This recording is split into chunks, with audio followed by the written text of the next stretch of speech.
Sarah Torreville has been assembling these boxes for years. In each box, she puts syringes, naloxone, drug testing kits. These clean supplies are intended to make using street drugs a little less dangerous. I just really care about making sure that they can be as safe as they can. Clean needles prevent people from getting HIV and hepatitis C. Naloxone can save someone from overdose. SafeWorks Access program, which is known as SWAP, sends these out for free, not just to pharmacies and offices, but also directly to people's homes. A professor who studied approaches across Canada says this is innovative.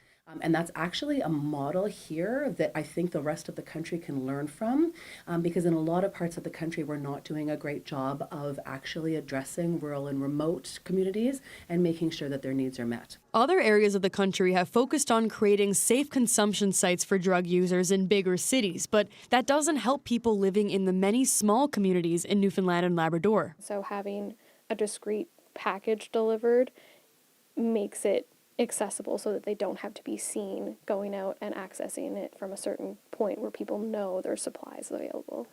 In 2024, 71 people died from overdose in the province, according to the province's chief medical examiner. Cola says this public health crisis is even worse in other parts of the country. We've already seen an increase in overdose-related deaths here in Newfoundland and Labrador. So now is the time to come in with well-resourced harm reduction and evidence-based treatment services so that we can actually get ahead of this before it becomes an absolutely dire crisis.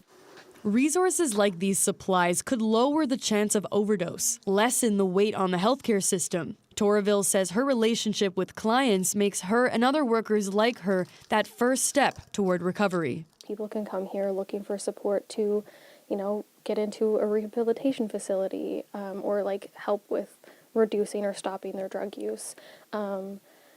We tend to be in some cases, the only people that they feel comfortable being open and honest with about their drug use because they know they're not going to get judgment from us. Until people make that decision, people here hope these supplies at least keep them safe. Julia Israel, CBC News, St. John's.